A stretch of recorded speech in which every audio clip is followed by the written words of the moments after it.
الحمد لله نحمده ونستعينه ونستغفره ونتوكل عليه ونعوذ بالله من شرور أنفسنا ومن سيئات أعمالنا من يهده الله فلا مضل له ومن يضلله فلا هادي له وأشهد أن لا إله إلا الله وحده لا شريك له وأشهد أن محمدا عبده ورسوله أرسله بالهدى ودين الحق ليظهره على الدين كله ولو كره المشركون اللهم صل على محمد وعلى آل محمد كما صليت على إبراهيم وعلى آل إبراهيم إنك حميد مجيد اللهم بارك على محمد وعلى آل محمد كما باركت على إبراهيم وعلى آل إبراهيم إنك حميد مجيد أما بعد فإن خير الكلام كلام الله وخير الهدي هدي محمد صلى الله عليه وسلم وشر الأمور محدثاتها وكل محدثة بدعة وكل بدعة ضلالة وكل ضلالة في النار أيها الناس أوصيكم وإياي أولا بتقوى الله رب اشرح لي صدري ويسر لي أمري واحلل عقدة من لساني يفقهوا قولي إن أريد إلا الإصلاح ما استطعت وما توفيقي إلا بالله عليه توكلت وإليه أنيب رب اشرح لي صدري ويسر لي أمري واحلل عقدة من لساني يفقهوا قولي أعوذ بالله من الشيطان الرجيم يا أيها الذين آمنوا اتقوا الله حق تقاته ولا تموتن إلا وأنتم مسلمون بسم الله الرحمن الرحيم كنتم خير أمة أخرجت للناس تأمرون بالمعروف وتنهون عن المنكر وتؤمنون بالله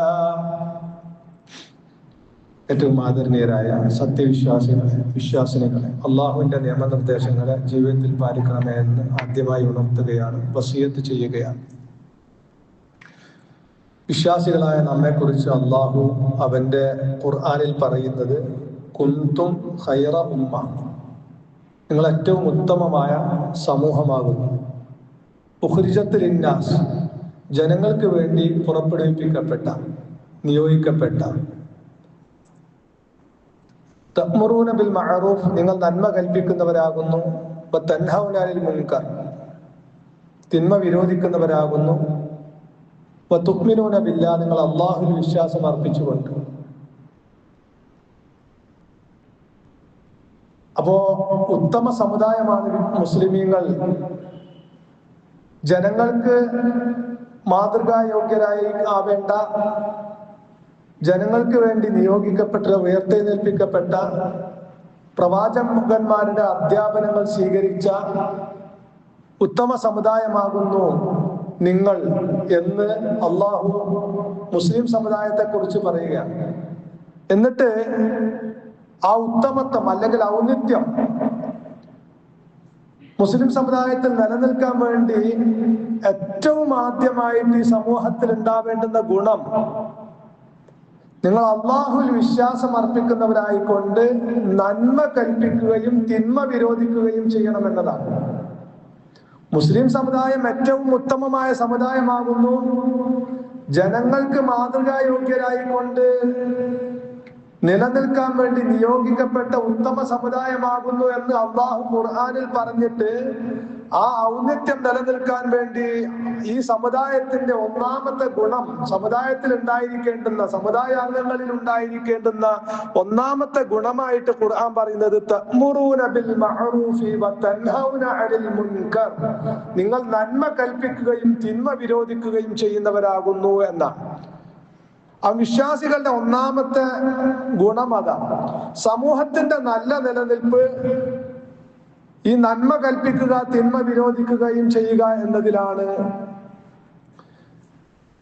അത്തരത്തിൽ ഉള്ള ഒരു ഗുണം, നന്മ കൽപ്പിക്കുകയും തിന്മ വിരോധിക്കുകയും ചെയ്യുക എന്നൊരു ഗുണം ഈ സമുദായ അംഗങ്ങളിൽ ഇല്ല എങ്കിൽ ഈ സമുദായം നാശത്തിലകപ്പെടും, മനുഷ്യ സമൂഹം നാശത്തിലകപ്പെടും എന്ന് അള്ളാഹു കാലത്തെ സാക്ഷി നിർത്തി പറയാം. കഴിഞ്ഞു പോയ കാലത്തെ സാക്ഷി നിർത്തിയിട്ടാണ് റബ്ബ് പറയുന്നത് വൽ അസ്ർ, കാലം തന്നെയാണ് സത്യം. ഇന്നൽ ഇൻസാന ലഫീ ഖുസ്ർ, മനുഷ്യര് തീർച്ചയായും തീരാ നഷ്ടത്തിലാകും. ഇല്ലല്ലദീന ആമനു, വിശ്വസിച്ചവരൊഴികെ, വഅമിലുസ്സാലിഹാത്തി, സൽക്കർമ്മങ്ങൾ ചെയ്തവരൊഴികെ, വതവാസൗ ബിൽ ഹഖ്, സത്യം കൊണ്ട് പരസ്പരം ഉപദേശിക്കുകയും, വതവാസൗ ബിസ്സബ്ർ, ക്ഷമ കൊണ്ട് പരസ്പരം ഉപദേശിക്കുകയും ചെയ്തവരൊഴികെ. അപ്പൊ അള്ളാഹുവിൽ വിശ്വാസം അർപ്പിക്കുക, നല്ല സൽക്കർമ്മങ്ങൾ ചെയ്തുകൊണ്ട് നിലനിൽക്കുക, നന്മ കൽപ്പിക്കുക, തിന്മ വിരോധിക്കുക, ക്ഷമ കൈക്കൊള്ളുക, അത്തരത്തിലുള്ള സ്വഭാവ ഗുണം ഇല്ലാത്ത സമൂഹം നഷ്ടത്തിലാണ് എന്ന് കാലം സാക്ഷിയാണ് വൽ അസ്ർ എന്നാണ് അള്ളാഹു പറയുന്നത്. മാത്രല്ല, മുസ്ലിം സമൂഹത്തിന്റെ മാത്രമല്ല, മനുഷ്യ സമൂഹത്തിന്റെ തന്നെ നല്ല നിലനിൽപ്പ് എല്ലാ നന്മയും സമൂഹത്തോട് പറയുകയും എല്ലാ തിന്മയും സമൂഹത്തോട് വിരോധിക്കുകയും ചെയ്യുന്നതിൽ മാത്രമാണ് എന്നാണ്. ഇപ്പൊ ലോകത്ത് മുഴുവൻ അല്ലെങ്കിൽ രാജ്യത്ത് മുഴുവൻ മുസ്ലിമീങ്ങളാകണമെന്നില്ല, എല്ലാവരും മുസ്ലിം ആകണമെന്നില്ല. മുസ്ലിമീങ്ങളിൽ ഉണ്ടായിരിക്കേണ്ടുന്ന ഗുണം എന്താണ്? നന്മ കൽപ്പിക്കുക, തിന്മ വിരോധിക്കുക, നീതിക്ക് വേണ്ടി നിലകൊള്ളുക, അനീതിക്കും അക്രമത്തിനും എതിരെ പറയുക. അത് മുസ്ലിം സമുദായത്തിന്റെ ബാധ്യതയാണെന്നാണ്. ഇസ്ലാമിക രാജ്യം ഉണ്ടാവണമെന്നോ ഭൂരിപക്ഷം മുസ്ലിമീങ്ങളാവണമെന്നോ ഒന്നും പറഞ്ഞിട്ടില്ല. നിങ്ങളൊരു മുസ്ലിമാണോ എങ്കിൽ നിങ്ങൾ നന്മ കൽപ്പിക്കുന്നവൻ, വിശ്വാസമുള്ളവനാവണം, ശരിയായ വിശ്വാസിയാവണം, ജീവിതത്തിൽ സൽക്കർമ്മങ്ങൾ അനുഷ്ഠിക്കുന്നവനാവണം, നന്മയിൽ നിലനിൽക്കുന്നവനാവണം, നന്മ കൽപ്പിക്കണം, തിന്മ വിരോധിക്കണം. അപ്പൊ സത്യം, നീതി, ധർമ്മം ഇതൊക്കെ സമൂഹത്തോട് പറഞ്ഞുകൊണ്ടിരിക്കേണ്ടുന്ന ബാധ്യതയുള്ളവരാണ് മുസ്ലിമീങ്ങൾ എന്നാണ് ഖുർആൻ പഠിപ്പിക്കുന്നത്. അല്ലാത്ത നിലയ്ക്ക് സമൂഹം മുങ്ങിപ്പോകും, നശിച്ചു പോകുമെന്നാണ്. റസൂലുള്ളാഹി സ്വല്ലല്ലാഹു അലൈഹി വസല്ലമ ഒരു കപ്പലിനോടാണ് ഈ സമൂഹത്തെ ഉപമിച്ചത്. കപ്പലിൽ താഴ്ഭാഗത്തുള്ള ആളുകൾ മുകളിലോട്ട് കയറി പോയി കുടിവെള്ളം എടുക്കാൻ മടി കാണിച്ചുകൊണ്ട് താഴെത്തട്ടിലുള്ള ആളുകൾ കപ്പലിന് ദ്വാരമുണ്ടാക്കി. ആ കപ്പലിന് ദ്വാരമുണ്ടാക്കുമ്പോൾ മറ്റുള്ളവർ അവരുടെ കൈക്ക് പിടിച്ചിട്ടില്ലെങ്കിൽ ആ കപ്പൽ ഒന്നിച്ചു മുങ്ങിപ്പോകും. ഇതുപോലെ തന്നെയാണ് സമൂഹത്തിൽ തിന്മയിൽ മുഴുകിക്കൊണ്ടിരിക്കുന്ന ആളുകൾ ഉണ്ടാകുമ്പോ ഏത് രംഗത്തുണ്ടെങ്കിലും ആ തിന്മകൾക്കെതിരെ ഒക്കെ പ്രതികരിക്കാം, തിന്മകൾക്കെതിരെ പറഞ്ഞുകൊണ്ടിരിക്കുക എന്നത് വിശ്വാസികളുടെ ബാധ്യതയാണെന്നാണ്. അല്ലാത്ത പക്ഷം ഈ സമൂഹം തിന്മയിൽ അകപ്പെട്ടു പോവുകയും നശിച്ചു പോവുകയും ചെയ്യുമെന്ന് കാലത്തെ സാക്ഷി നിർത്തിക്കൊണ്ട് വിശുദ്ധ ഖുർആൻ പറയുകയാണ്. അതുകൊണ്ട് ഓരോ മുസ്ലിമിന്റെയും ബാധ്യതയാണ് തിന്മക്കെതിരെ പ്രതികരിക്കുക, അനീതിക്കെതിരെ പ്രതികരിക്കുക, പറഞ്ഞുകൊണ്ടിരിക്കുക, നന്മ കൽപ്പിക്കുക, സമൂഹത്തോട് തിന്മ വിരോധിക്കുക എന്നത്. പ്രവാചക തിരുമേനി സല്ലല്ലാഹു അലൈഹി വസല്ലം ഓരോ വ്യക്തിയുടെയും ബാധ്യതയായി പഠിപ്പിച്ചു. മൻ റഅ മിൻകും മുൻകറൻ ഫൽയുഗയ്യിർഹു ബിയദിഹി, നിങ്ങളിൽ ഒരാൾ ഒരു തിന്മ കാണുന്നുവെങ്കിൽ അത് അവന്റെ കൈകൊണ്ട് അവൻ തടുക്കട്ടെ. വഇല്ലം യസ്തതി ഫബിലിസാനി, അങ്ങനെ കൈകൊണ്ട് തടുക്കാൻ കഴിയില്ലെങ്കിൽ നാവ് കൊണ്ട് അതിനെതിരെ പറയട്ടെ. വഇല്ലം യസ്തതി, അങ്ങനെ നാവ് കൊണ്ട് പറയാൻ പോലും കഴിയില്ലെങ്കിൽ ഫബിഖൽബിഹി, അവന്റെ ഹൃദയം കൊണ്ട് അവൻ അതിനെ വെറുത്തുകൊള്ളട്ടെ, തിന്മയെ വെറുത്തുകൊള്ളട്ടെ. കൈകൊണ്ട് തടയാൻ പ്രാപ്തിയില്ലാത്തൊരവസ്ഥ, നാവ് കൊണ്ട് പറയാൻ കഴിയാത്തൊരവസ്ഥ ഉണ്ടെങ്കിൽ അവന്റെ മനസ്സുകൊണ്ട് തിന്മയെ വെറുക്കുകയെങ്കിലും ചെയ്യട്ടെ.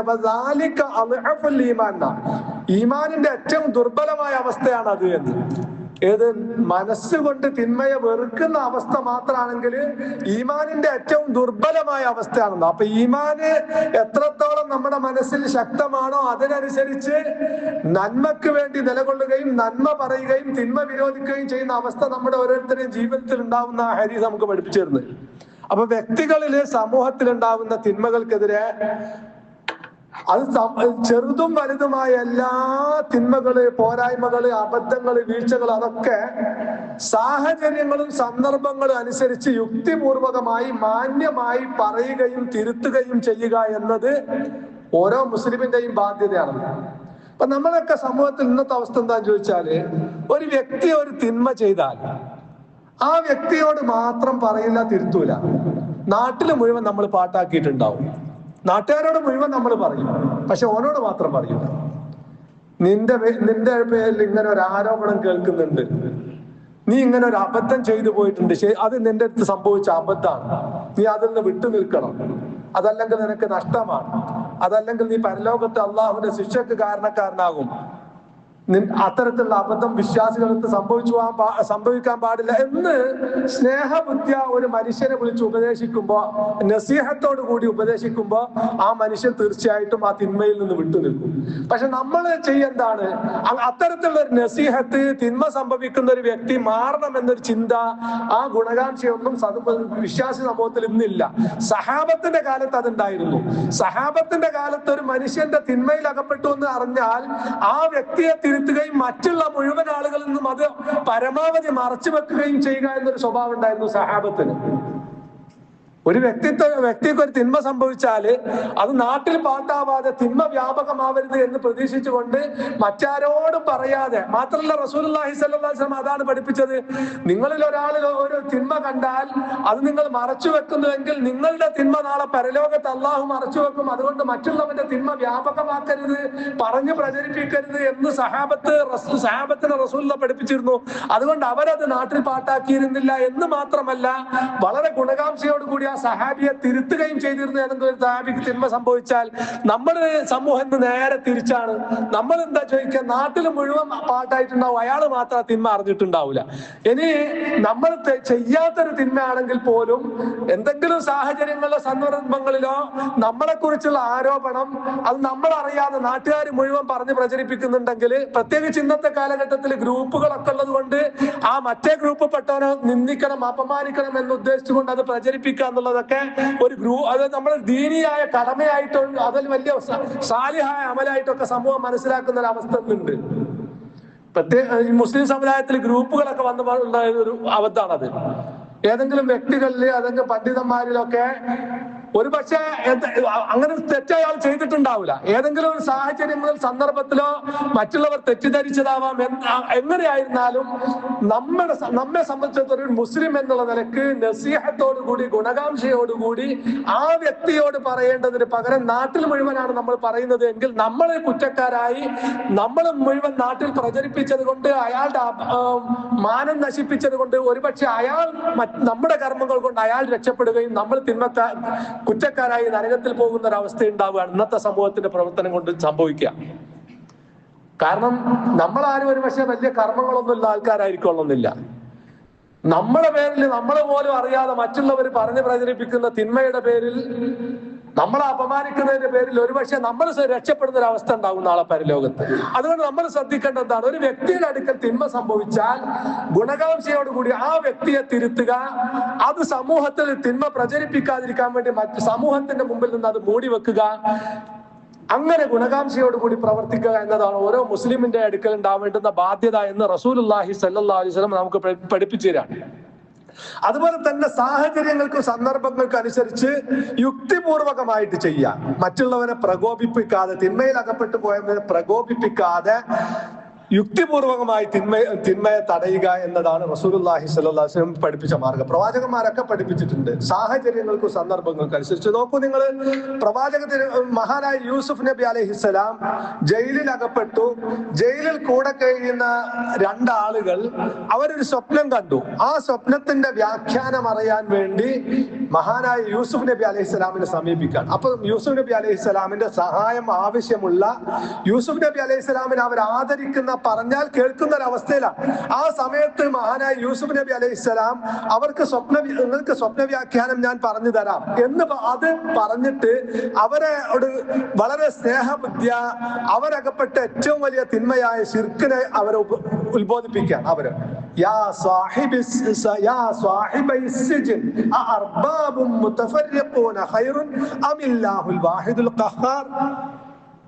അല്ലയോ എന്റെ ജയിലിലെ രണ്ട് കൂട്ടുകാരെ,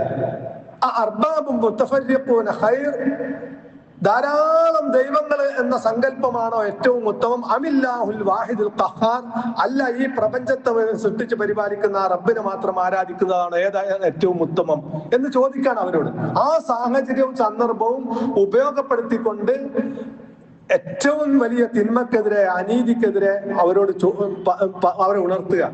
ഇങ്ങനെ കിട്ടുന്ന അവസരങ്ങളിൽ, സന്ദർഭങ്ങളിലുമൊക്കെ ശിർക്കിനെതിരെ, അനീതികൾക്കെതിരെ, അക്രമങ്ങൾക്കെതിരെ മറ്റുള്ളവരെ ബോധവൽക്കരിക്കേണ്ടുന്ന ബാധ്യത വിശ്വാസികൾക്കുണ്ട്.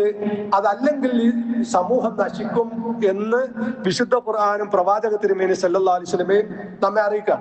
പ്രവാചകന്മാരുടെ മാതൃക നമ്മൾ കാണുന്നത് അവർ ലോകത്തോട് വിട പറയുന്ന സമയത്ത് പോലും നന്മ കൽപ്പിക്കുകയും തിന്മ വിരോധിക്കുകയും ചെയ്യാം. മഹാനായ യാക്കൂബ് നബി അലൈഹിസ്സലാം മരണവെപ്രാളത്തിൽ പോലും മക്കളോട് ചോദിക്കുന്നത് വിശുദ്ധ ഖുർആൻ പറയുന്നുണ്ട്. അം കുന്തും ശുഹദാ ഇദ് ഹദറ യാഖൂബൽ മൗതു ഇദ് ഖാല ലിബനീഹി മാ തഅബുദൂന മിൻ ബഅദി. അം കുന്തും ശുഹദാ, നിങ്ങൾ സാക്ഷികളായിരുന്നോ? നിങ്ങളത് അറിയണം എന്നുള്ളതിനേക്കാണ് അള്ളാഹു പറയുന്നത്. ഇദ് ഹദറ യാഖൂബൽ മൗത്, യാക്കൂബ് നബി അലൈഹിസ്സലാമിന് മരണമാസന്നമായ സമയത്ത് ഇത് ഖാല ലിബനീഹി, ആ മക്കളോട് അദ്ദേഹം ചോദിക്കാൻ, മാ തഅബുദൂന മിൻ ബഅദി, എന്റെ കാലശേഷം നിങ്ങൾ ആർക്കാണ് ഇബാദത്ത് എടുക്കുക? ഖാലു, അവർ പറയുന്നു, നഅബുദു ഇലാഹക വ ഇലാഹ ആബാഇക ഇബ്രാഹിം വ ഇസ്മാഈല ഇസ്ഹാഖ ഇലാഹൻ വാഹിദ, ഞങ്ങൾ നിങ്ങളുടെയും നിങ്ങളുടെ പിതാക്കളായ ഇബ്രാഹിം, ഇസ്മായിൽ, ഇസ്ഹാഖ് എല്ലാവരും ആരാധിച്ച ആ ഏകനായ റബ്ബ്, ഇലാഹം വാഹിദ, ആ റബ്ബിനെ മാത്രമേ ഞങ്ങൾ ആരാധിക്കുകയുള്ളൂ. വനഹ്നു ലഹു മുസ്ലിമൂൻ, അവന് കീഴൊതുങ്ങിയവരായിക്കൊണ്ട് ഞങ്ങൾ ജീവിക്കും.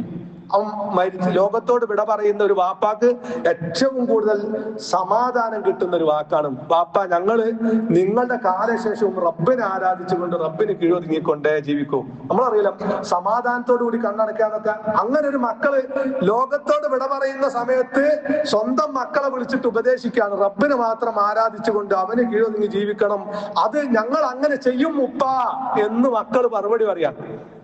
അപ്പൊ മരണസമയത്ത് പോലും നന്മ കൽപ്പിക്കുക, തിന്മ വിരോധിക്കുക എന്ന സ്വഭാവമുള്ളവരായിരുന്നു നമുക്ക് മാതൃക കാണിച്ച പ്രവാചകന്മാർ. അതുകൊണ്ട് വിശുദ്ധ ഖുർആൻ ഖൂ അൻഫുസകും വഅഹ്ലീകും നാറ, നിങ്ങൾ നിങ്ങളുടെ നഫ്സിനെയും നിങ്ങളുടെ കുടുംബത്തെയും നരകത്തിൽ നിന്ന് കാത്തുരക്ഷിക്കണം എന്ന് അള്ളാഹുവിന്റെ കൽപ്പന പാലിച്ചുകൊണ്ട് നമ്മൾ നമ്മളെ കുടുംബത്തോട്, ഭാര്യയോട്, മക്കളോട്, സ്വന്തം ഭാര്യയോടും മക്കളോടും പോലും ഒരു തിന്മക്കെതിരെ പറയാൻ കഴിയാത്ത അല്ലെങ്കിൽ നന്മ കൽപ്പിക്കാൻ കഴിയാത്ത ഒരവസ്ഥയിലാണ് ഇന്ന് സമൂഹം ഉള്ളത്. അത് മാറണം തീർച്ചയായിട്ടും. അള്ളാഹുവിൽ നിന്നുള്ള ശാപവും ശിക്ഷയും ഈ സമൂഹത്തിന് വന്നു പെടും. അതുകൊണ്ട് നമ്മള് വളരെ മാന്യമായിക്കൊണ്ട് സ്വന്തം മാതാപിതാക്കളോട്, സ്വന്തം ഭാര്യയോട്, സ്വന്തം മക്കളോടൊക്കെ നന്മ കൽപ്പിക്കുകയും നന്മയിൽ അവരെ നിലനിർത്തുകയും നമുക്ക് സ്വർഗത്തിൽ പോകാൻ സാധിക്കുമെങ്കിൽ നമ്മോടൊപ്പം അവരും സ്വർഗത്തിൽ ഉണ്ടാവണമെന്ന് ആഗ്രഹിച്ചുകൊണ്ട് അവരോട് നന്മ കൽപ്പിക്കുകയും ചെയ്യണമെന്ന് നമ്മോട് വിശുദ്ധ ഖുർആൻ കൽപ്പിക്കാം. ഇത് ഈ ശിർക്കിനെതിരെ മാത്രമല്ല, എല്ലാ ചെറുതും വലുതുമായ കാര്യങ്ങൾ. അപ്പൊ നമ്മള് വുളു ചെയ്തുകൊണ്ടിരിക്കുമ്പോ ഒരു കുട്ടി വളരെ കൃത്യമായ ഒളുവിന്റെ അവയവങ്ങളൊക്കെ നനയാതെ മുഖത്തിന്റെ മുൻഭാഗം മാത്രം കഴുകിക്കൊണ്ടോ അല്ലെങ്കിൽ കൈ എല്ലാ ഭാഗത്തും നനയാതെ നിലക്ക് എന്തെങ്കിലും ഒരു കാട്ടിക്കൂട്ടലായിട്ട് ചെയ്യുന്നുണ്ടെങ്കിലോ അപ്പൊ ആ കുട്ടിയോട് ആ സമയത്ത് തന്നെ പറയും, മോനെ അങ്ങനെ ചെയ്താൽ നിസ്കാരം ശരിയാവില്ല, നിസ്കാരം ശരിയാവണമെങ്കിൽ ഒതു ശരിയാവണം, അതുകൊണ്ട് മോൻ മുഖം മുഴുവൻ നന്നായി വൃത്തിവെച്ച് എല്ലാ ഭാഗവും ശ്രദ്ധിച്ച് കഴുകണം, കൈകളൊക്കെ എല്ലാ ഭാഗത്തും നനയുന്ന രൂപത്തിൽ കഴുകണം. അതുപോലെ തന്നെ ഒരു കുട്ടി വെള്ളം അമിതമായി ഉപയോഗിച്ചുകൊണ്ടിരിക്കുക, അപ്പൊ നമ്മൾ പറയാം, മോനെ എങ്ങനെ വെള്ളം അമിതമായിട്ട് ഉപയോഗിക്കാൻ പാടില്ല, അത് അള്ളാഹു വിലക്കിയ കാര്യമാണ്, നമ്മൾ ചെയ്യാൻ പാടില്ല. എത്ര വെള്ളം ഉണ്ടെങ്കിലും സുലഭമായി വെള്ളം ലഭിക്കെങ്കിൽ പോലും വെള്ളം മിതമായിട്ട് ഉപയോഗിക്കാം, നമ്മൾ പറഞ്ഞു കൊടുക്കണം. അതുപോലെ ഇങ്ങനെ ഓരോ സന്ദർഭങ്ങളും റസൂലുള്ളാഹി സ്വല്ലല്ലാഹു അലൈഹി വസല്ലമ ഖുത്ബ പറഞ്ഞുകൊണ്ടിരിക്കുമ്പോ സുലൈഖ റളിയല്ലാഹു അൻഹു കയറി വന്നു. ആ സമയത്ത് 2 റക്അത്ത് നിസ്കരിക്കാതെ പള്ളിയിൽ അവിടെ ഇരുന്നപ്പോ റസൂലുള്ളാഹി സ്വല്ലല്ലാഹു അലൈഹി വസല്ലമ ആ സമയത്ത് തന്നെ ചൂണ്ടിക്കൊണ്ട് ആ 2 റക്അത്ത് നിസ്കരിക്കുക എന്നിട്ട് ഇരിക്കുന്നു. അപ്പൊ ഇവിടെയും പലരും സുന്നത്ത് നിസ്കരിക്കാതെ ഇരുന്നിട്ടുണ്ട്. ഞാന് റസൂലും അല്ല, നിങ്ങൾ സഹാബികളും അല്ല, അതുകൊണ്ടാണ് പറയാത്തത്. കാരണം അങ്ങനെ ചൂണ്ടി പറഞ്ഞാൽ ചിലപ്പോ നിങ്ങൾക്ക് ഭയങ്കര വിഷമാവും. അതുകൊണ്ട് ഞാൻ ഇപ്പൊ തൽക്കാലം അത് പറഞ്ഞിട്ടില്ല എന്ന് മാത്രമേ ഉള്ളൂ. ആ നിലക്ക് റസൂലിനെ ഉൾക്കൊള്ളുന്ന രൂപത്തിൽ ഉൾക്കൊള്ളാൻ മാത്രം വിശ്വാസപരമായി പാകപ്പെട്ടവരല്ല നമ്മുടെ സമൂഹം എന്നതുകൊണ്ടാണ് നേർക്കേറെ വിളിച്ച് പറയാത്തത്. അതുകൊണ്ട് പള്ളിയിൽ കയറിയാൽ ഇരിക്കുന്നതിന് മുമ്പ് 2 റക്അത്ത് സുന്നത്ത് നിസ്കരിക്കണം. അത് ഖുത്ബ പറഞ്ഞുകൊണ്ടിരിക്കുന്ന സമയമാണെങ്കിലും അല്ലെങ്കിലും ഖുത്ബ തുടങ്ങുന്നതിന് മുമ്പേ നമ്മൾ പള്ളിയിൽ എത്തണം എന്നത് റസൂല് പഠിപ്പിച്ച മറ്റൊരു സുന്നത്താണ്. ഏതായിരുന്നാലും ഈ 2 റക്അത്ത് സുന്നത്ത് നിസ്കരിച്ചിട്ടേ ഇരിക്കാൻ പാടുള്ളൂ. അത് റസൂലിനെ പഠിപ്പിച്ചതാണ്. റസൂല് സുലൈഖ റളിയല്ലാഹു അൻഹയെ വിളിച്ചിട്ട് പറഞ്ഞതാ 2 റക്അത്ത് സുന്നത്ത് നിസ്കരിക്കുക എന്ന് പറഞ്ഞു. അപ്പൊ അതുകൊണ്ട് ഇങ്ങനെ ഓരോ കാര്യങ്ങളും സുജൂദ് ചെയ്യുമ്പോ ഒരു കുട്ടി അല്ലെങ്കിൽ ഒരു വലിയ മനുഷ്യൻ കൈ ഇങ്ങനെ പരത്തി വെക്കുക. അപ്പൊ പരത്തി വെക്കുമ്പോൾ നമുക്ക് അത് നമ്മൾ കാണുമ്പോൾ നമ്മൾ നിസ്കാരം കഴിഞ്ഞിട്ട് നമ്മൾ പറഞ്ഞു കൊടുക്കണം, അങ്ങനെ പരത്തി വെക്കാൻ പാടില്ല, പട്ടി കൈ വെക്കുന്നത് പോലെ വെക്കാൻ പാടില്ല എന്ന് അള്ളാന്റെ റസൂല് പറഞ്ഞിട്ടുണ്ട്. നമ്മൾ പഠിപ്പിച്ചു കൊടുക്കണം, പറഞ്ഞു കൊടുക്കണം. കൈ എങ്ങനെ വെക്കണ്ട നമ്മൾ കാണിച്ചു കൊടുക്കണം. സ്വഫ് ശരിയാവാതെ കുറെ മുമ്പോട്ട് കയറിക്കുന്നു, കുറെ പിന്നോട്ട് ഇറങ്ങിക്കുന്നു. അപ്പൊ നമ്മൾ നിസ്കാരം കഴിഞ്ഞിട്ട് പറയണം, ഇങ്ങനെ സ്വഫിന്റെ പൂർത്തീകരണത്തിലാണ് നമസ്കാരത്തിന്റെ പൂർത്തീകരണം എന്ന് റസൂലുള്ളാഹി സ്വല്ലല്ലാഹു അലൈഹി വസല്ലം പഠിപ്പിച്ചിട്ടുണ്ട്. അതുകൊണ്ട് ശ്രദ്ധിക്കണം. ഓരോ റക്അത്ത് കഴിയുമ്പോൾ മുമ്പോട്ട് കയറി പോകുന്നുണ്ടോ പിന്നോട്ട് ഇറങ്ങി പോകുന്നുണ്ടോ എന്നൊക്കെ നമ്മൾ ശ്രദ്ധിക്കണം. ഇത് പറഞ്ഞു കൊടുക്കണം. ഇതൊക്കെ നമ്മൾ എന്താ ചെയ്യാന്ന് വെച്ചാൽ ഇന്ന് ഇതൊക്കെ മൗലവിമാർ മിമ്പർമെന്ന് പറയട്ടെ, നമുക്ക് ഇതൊന്നും ഒരു ബാധ്യതയില്ല എന്നുള്ളതൊക്കെ എല്ലാം മൗലവിമാർ മിമ്പർമെന്ന് പറയട്ടെ, അല്ലെ ക്ലാസ് എന്ന് പറയട്ടെ എന്ന് വിചാരിക്കുക. അല്ലാതെ നമുക്കൊന്നും ഇതിലൊന്നും ഒരു ബാധ്യതയില്ല എന്നിടത്താണ് നമ്മൾ ഓരോരുത്തരും ഉള്ളത്. അതല്ല, നമ്മളെ കൊണ്ട് കഴിയുന്ന എല്ലാ കാര്യങ്ങളും ഇത്തരം ഓരോ സാഹചര്യങ്ങൾക്കും സന്ദർഭങ്ങൾക്ക് അനുസരിച്ച് നമ്മൾ പറഞ്ഞു കൊടുക്കേണ്ടതുണ്ട്. അതുകൊണ്ട് ഈ തൗഹീദും ശിർക്കും മാത്രമല്ല, എല്ലാ ചെറുതും വലുതുമായ കാര്യങ്ങൾ നമുക്ക് സാഹചര്യങ്ങൾക്കും സന്ദർഭങ്ങൾക്കും അനുസരിച്ച് ഇപ്പൊ നോക്കാം. റസൂലുള്ളാഹി സ്വല്ലല്ലാഹു അലൈഹി വസല്ലമയുടെ മുമ്പിൽ നിന്ന് ഒരു മനുഷ്യൻ വന്നിട്ട് വളരെ ധൃതിപ്പെട്ടുകൊണ്ട് ഒരു തുമഇനീനത്ത്, ഒരു അടക്കവും ഒതുക്കവും ഇല്ലാതെ വളരെ പെട്ടെന്ന് നമ്മൾ കോഴി കൊത്തുന്ന രൂപത്തിലൊക്കെ ഹദീസില്ല, ആ രൂപത്തിൽ നിസ്കരിച്ച് അങ്ങോട്ട് പോയി. റസൂലുള്ളാഹി വിളിച്ചു, ഇന്നക്കലം തുസല്ലി ഇന്നക്കലം തുസല്ലി, നിസ്കരിച്ചിട്ടില്ല, ഒന്നുകൂടി നിസ്കരിക്കുക. രണ്ടാമത് അങ്ങനെ തന്നെ നിസ്കരിച്ചു. അവൻ റസൂൽ പറഞ്ഞു നീ നിസ്കരിച്ചില്ല. അപ്പൊ അവനെ പ്രായോഗികമായിട്ട് പഠിപ്പിക്കാം. അപ്പൊ നിസ്കരിക്കുകയാണെങ്കിൽ മോനെ റുക്കൂയിൽ ഇങ്ങനെ അടങ്ങി നിൽക്കണം, സുജൂദിൽ ഇങ്ങനെ അടങ്ങി നിൽക്കണം, എങ്കിൽ മാത്രമേ അള്ളാഹുവിന്റെ അടുക്കൽ അത് സ്വീകാര്യമാവുകയുള്ളൂ. റസൂൽ പഠിപ്പിച്ചു കൊടുക്കണം. ആ മുമ്പ് സദസ്സം തന്നെ. ഇതുപോലെ തന്നെ ഉമർ റളിയല്ലാഹുവിനെ പോലെ സഹാബികൾ നമുക്ക് കാണാം. നിസ്കാരത്തിൽ നെര്യാണിക്ക് താഴെ വസ്ത്രം വലിച്ചഴിച്ചുകൊണ്ട് നിസ്കരിച്ച ആളെ വിളിച്ചിട്ട് ഇന്നക്കലം തുസലിന്റെ നിസ്കാരം ശരിയായിട്ടില്ല, ആ വസ്ത്രം പൊന്തിച്ചെടുക്കണം, നെര്യാണിക്ക് മേലെയാക്കി എടുക്കണം. അവിടെ പറയാണ്. ഇതൊക്കെ മിമ്പർ എന്ന് പറയാം. നോക്കൂ നിങ്ങൾ, ഈ വസ്ത്രധാരണത്തിലെ മര്യാദ മിമ്പർ എന്ന് പറയുകയാണെങ്കിൽ നമ്മളിപ്പോ ഞാനിപ്പം ഇവിടെ ഖുത്ബ തുടങ്ങി, ഞാൻ ഈമാൻ കാര്യം വിശദീകരിച്ചു, ഇസ്ലാം കാര്യം വിശദീകരിച്ചു. ഇപ്പൊ വിശദീകരിച്ചു കൊണ്ടിരിക്കുന്നത് ഒരു വിശ്വാസിയുടെ ജീവിതത്തിൽ വളർത്തിയെടുക്കുന്ന സൽഗുണങ്ങളാണ്.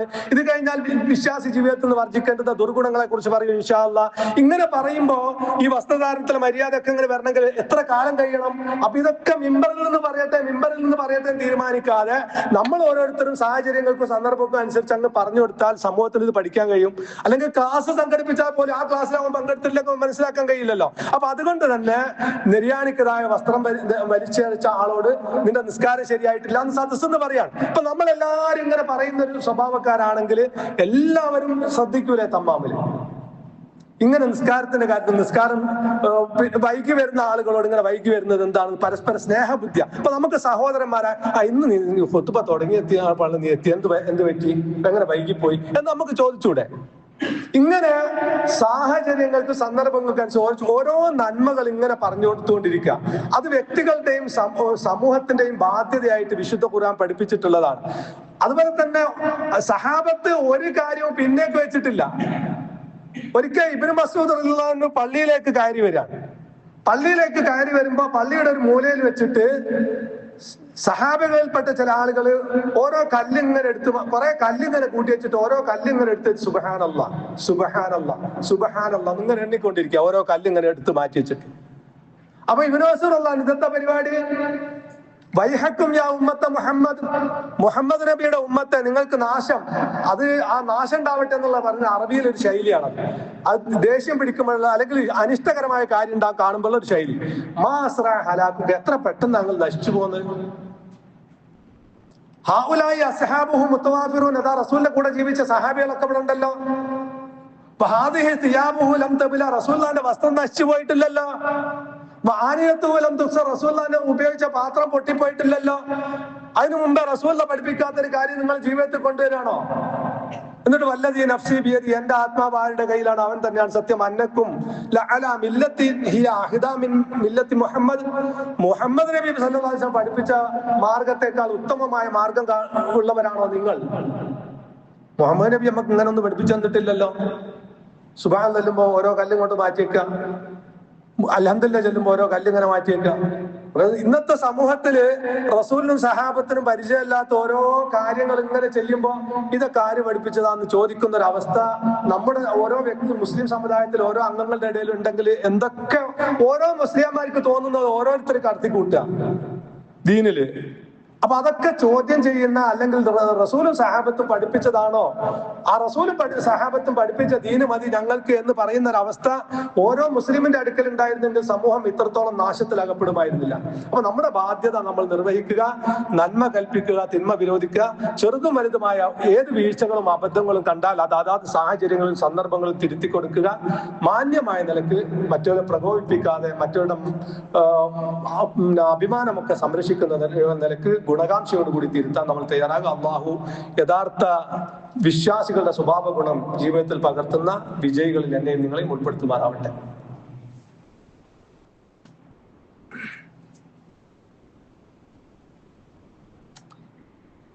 അൽഹംദുലില്ലാഹ്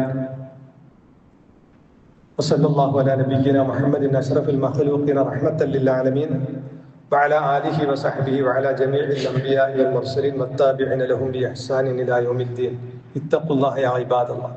ആദരണീയരായ വിശ്വാസികളെ, ഒരിക്കൽ കൂടി അള്ളാഹുവിന്റെ വിധിവിലക്കുകളെ ജീവിതത്തിൽ പാലിക്കണമേ എന്ന് ഉണർത്തുകയാണ്, വസിയത്ത് ചെയ്യുകയാണ്. നന്മ കൽപ്പിക്കുകയും തിന്മ വിരോധിക്കുകയും ചെയ്യുക എന്നത് നമ്മുടെ ഓരോരുത്തരുടെയും ജീവിതത്തിലെ വിശ്വാസികൾ എന്നുള്ള നിലയ്ക്ക് നമ്മുടെ ബാധ്യതയാണ് എന്നാണ് ഒന്നാം ഖുത്ബയിൽ നമ്മൾ മനസ്സിലാക്കിയിട്ടുള്ളത്.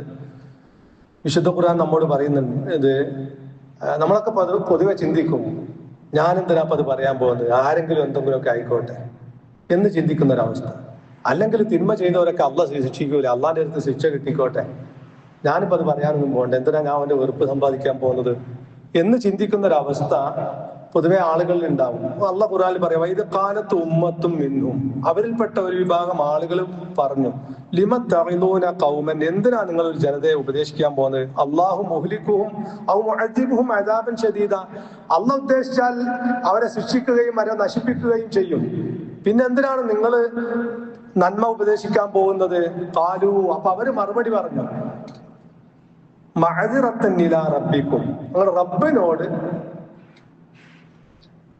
ഉദ്റ് പറയാൻ വേണ്ടി, റബ്ബിനോട് ഞങ്ങൾ പടച്ചോനെ, ഞങ്ങൾ പറയേണ്ടത് ഞങ്ങൾ പറഞ്ഞിട്ടുണ്ട് റബ്ബെ എന്ന് പറഞ്ഞ് രക്ഷപ്പെടാൻ വേണ്ടി, റബ്ബിന്റെ അടുക്കൽ എനിക്ക് രക്ഷപ്പെടാൻ വേണ്ടി.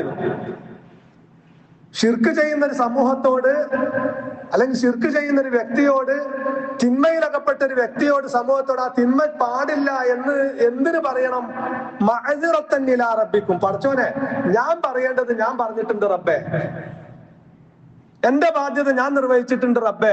ആ ഉത്തരം നമുക്ക് റബ്ബിന്റെ അടുക്കൽ പറയാൻ വേണ്ടിയാണ്.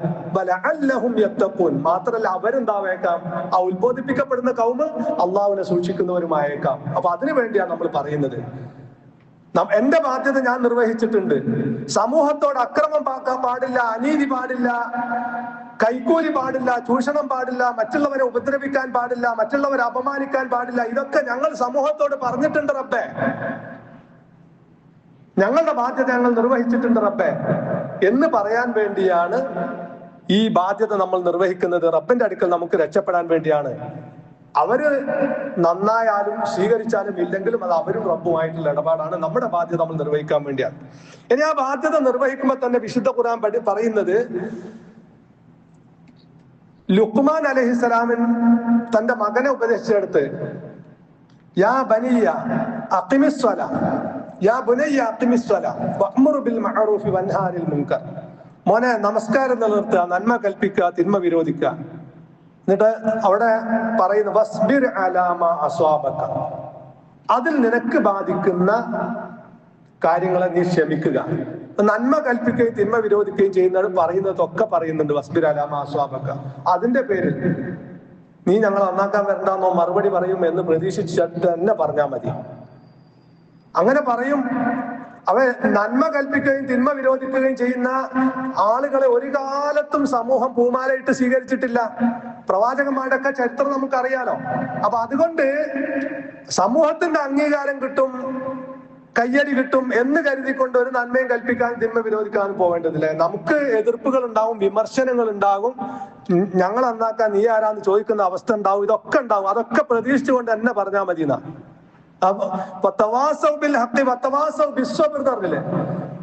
സത്യം കൊണ്ട് പരസ്പരം ഉപദേശിക്കുക, ക്ഷമ കൊണ്ട് പരസ്പരം ഉപദേശിക്കുക. ഈ ക്ഷമ വളരെ അനിവാര്യമാണ്.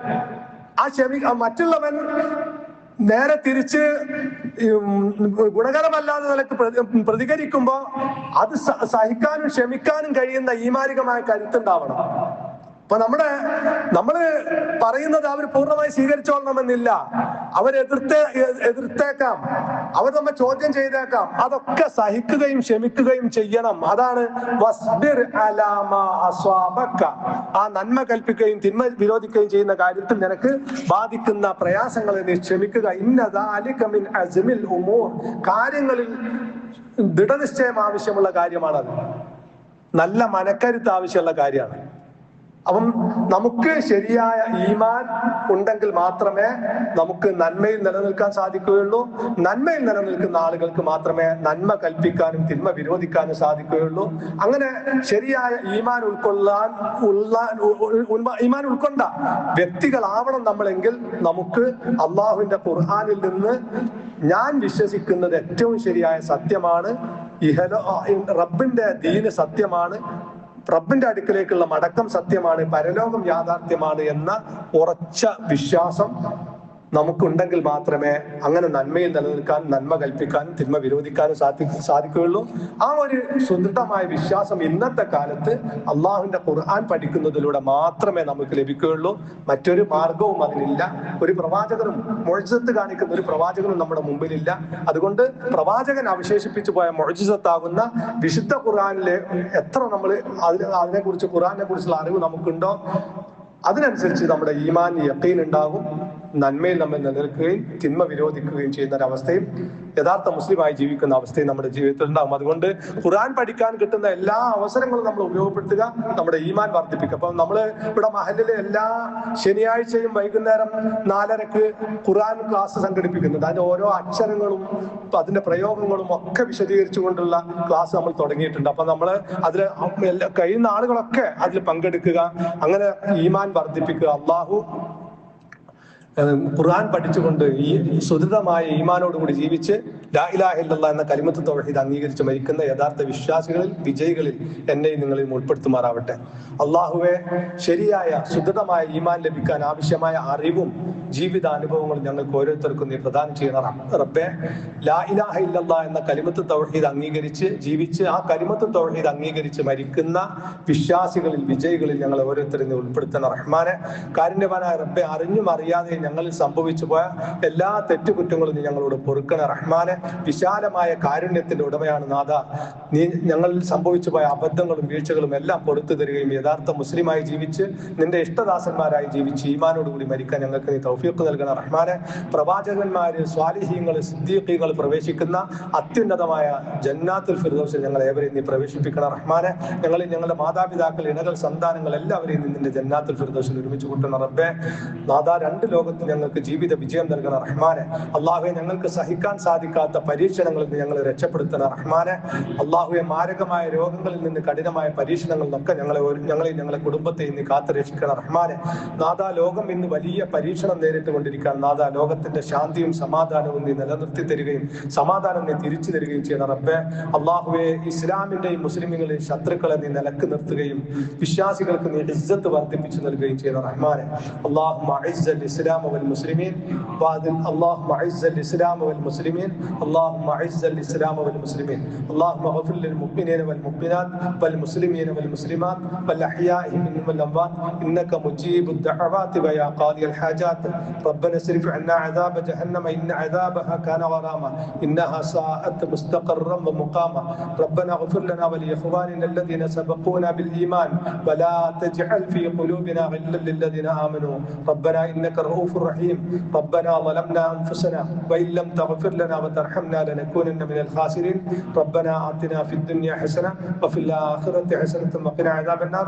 ربنا تقبل منا إنك أنت السميع العليم وتب علينا إنك أنت التواب الرحيم واغفر لنا يا غافر المذنبين. آمين برحمتك يا أرحم الراحمين. وصلى الله على نبينا محمد وعلى آله وصحبه وسلم.